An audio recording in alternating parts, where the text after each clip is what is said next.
My friends, good day. My name is Dr. Yang. For over 3 decades, I have stood at the crossroads of people's lives, witnessing the joy of a new beginning and the heartache of a fading sunset. And in all my years, few things bring a family to my office with more fear and sorrow than the words memory loss. We have been taught to believe that forgetting is an inevitable, unstoppable part of growing older. That our golden years are destined to be tarnished by a slow, creeping fog. Today, I am here to tell you, with the full authority of modern medical science, that this is a myth. It is a dangerous, disempowering myth that we must shatter right now. The fate of your mind is not written in your stars, nor is it locked in your genes, waiting to be unleashed. The truth, the powerful, life-changing truth, is that the health of your brain is predominantly in your own hands. For the next while, I want to talk to you not as patients, but as partners. I want to share with you the groundbreaking, scientifically proven strategies that can build a fortress around your memories, protecting the stories, the faces, and the moments that make you who you are. This is not about wishful thinking. This is about neuroplasticity, your brain's remarkable ability to reshape itself, to grow new connections, and to fight back throughout your entire life. So, lean in and listen carefully. What you do with this information could very well define the quality of your future. Let us begin with the very foundation of your brain's health, the fuel you put in your body. You would not pour sugar into the gas tank of a luxury automobile and expect it to run smoothly, yet millions of us do this to our brains every single day. The standard American diet, aptly abbreviated SAD, is a recipe for cognitive disaster. It promotes inflammation and creates vascular problems that starve the brain of the oxygen and nutrients it desperately needs. So, what does the science say? Study after study, including seminal research from institutions like Rush University, points to the MIND diet. This is not a fad, it is a lifestyle.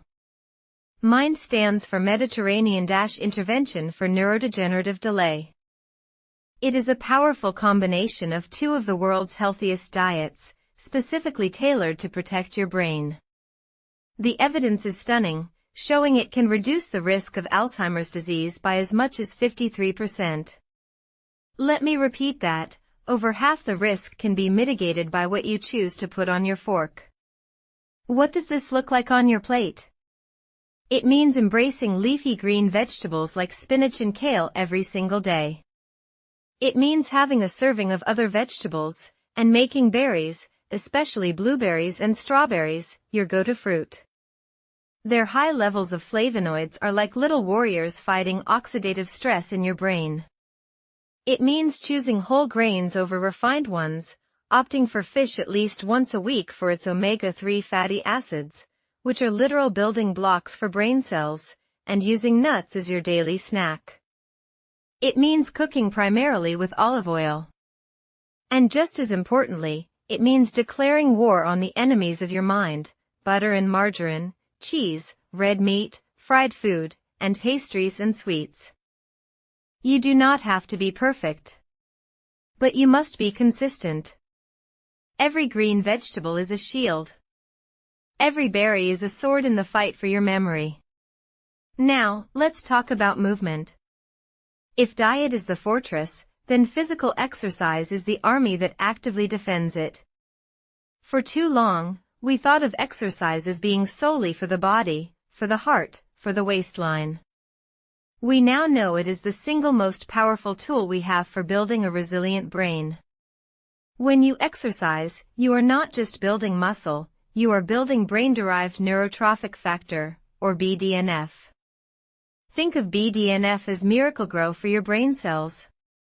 It stimulates the growth of new neurons, particularly in the hippocampus, which is the very epicenter of memory and learning. A pivotal study published in the Journal of Alzheimer's Disease followed a large group of older adults for years. They found that those who engaged in regular, moderate to vigorous physical activity had a 50% reduction in their risk of developing Alzheimer's compared to their sedentary peers. 50%. What qualifies as this life-saving activity? You do not need to run a marathon.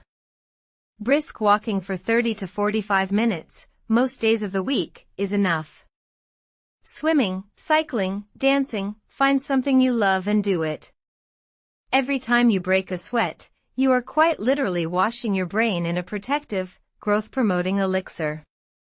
You are increasing blood flow, delivering that precious oxygen and fuel, and clearing out the metabolic trash that can accumulate and lead to decline. But a fortress needs more than just walls and an army. It needs active, engaged sentries. This brings me to the third pillar, cognitive engagement. The old saying is true, use it or lose it. Your brain is a dynamic organ that craves challenge. Sitting passively in front of a television is one of the most dangerous things you can do for your cognitive health. It is a state of mental passivity. Your brain needs novelty and complexity. This is not about doing the same crossword puzzle every day. That becomes routine. Your brain masters it and stops growing. You must cross-train your brain. Learn a new language. Take up a musical instrument. The struggle to read music and coordinate your fingers is a phenomenal workout for multiple brain regions at once.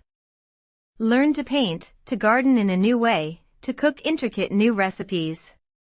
Read books that challenge your perspective. Engage in deep, meaningful conversations and debates.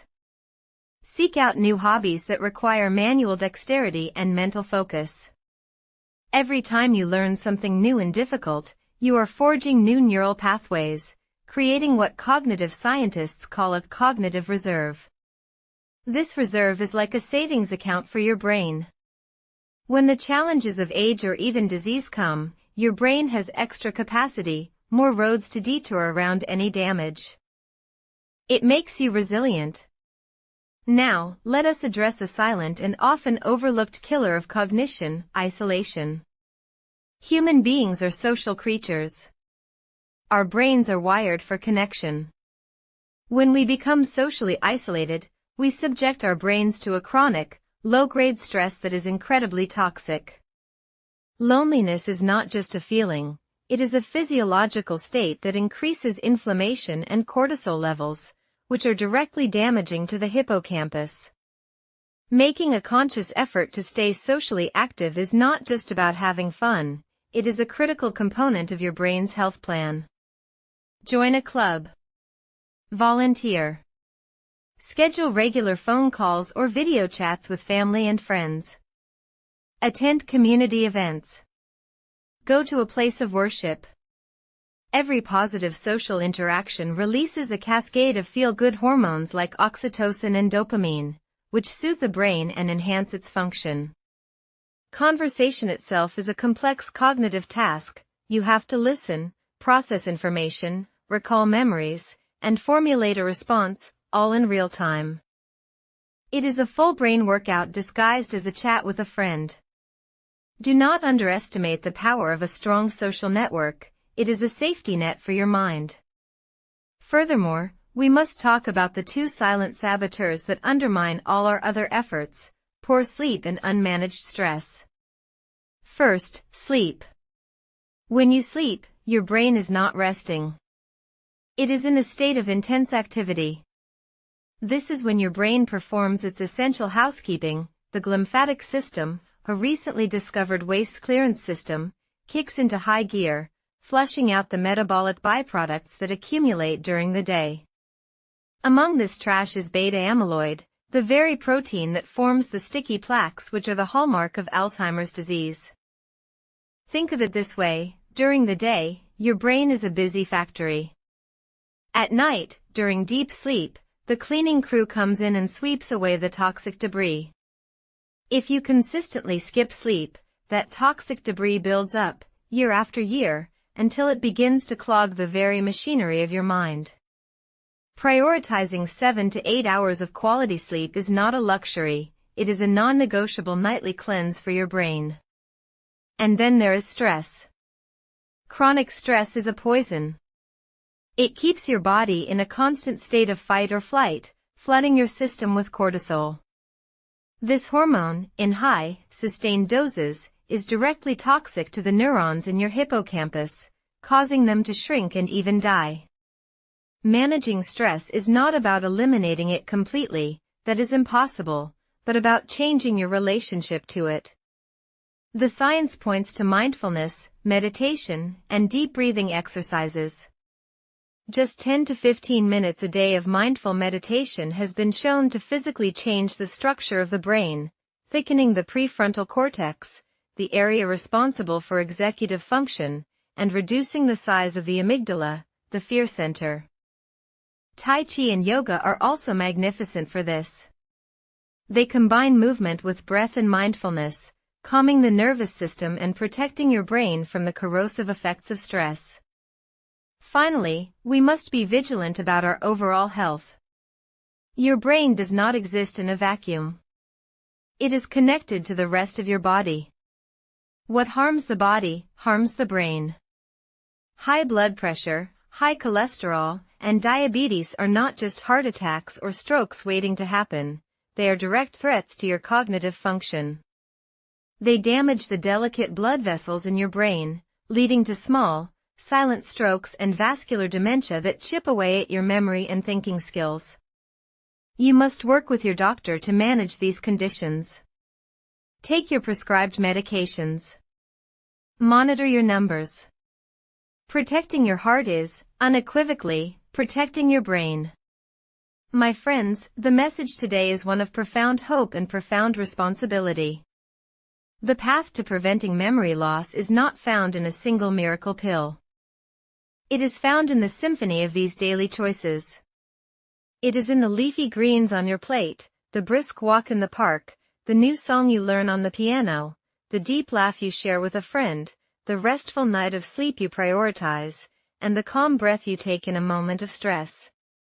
This is your blueprint. This is your call to action. Do not wait for a sign. Do not wait for a diagnosis. The time to build your cognitive reserve is now. Every positive choice you make today is a deposit into the bank of your brain's future.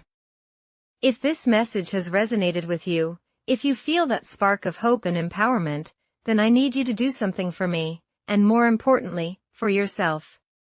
Subscribe to this channel. By subscribing, you are making a commitment to your health, and you are ensuring that this vital, science-backed information continues to reach you. Like this video. That like button is not just for me, it is a signal to the algorithms that this is important content, that it needs to be shared with the millions of other seniors and their families who are living in fear, who need to hear this message of hope. And finally, share this message. Share it with your spouse, your siblings, your friends, your book club. You have the power today to become a force for good in someone else's life. You could be the one who gives them the key to preserving their most precious memories. This is Dr. Yang, urging you to take control. Your future self will thank you for it. Thank you for your time, and may you all live long, vibrant, and memorable lives.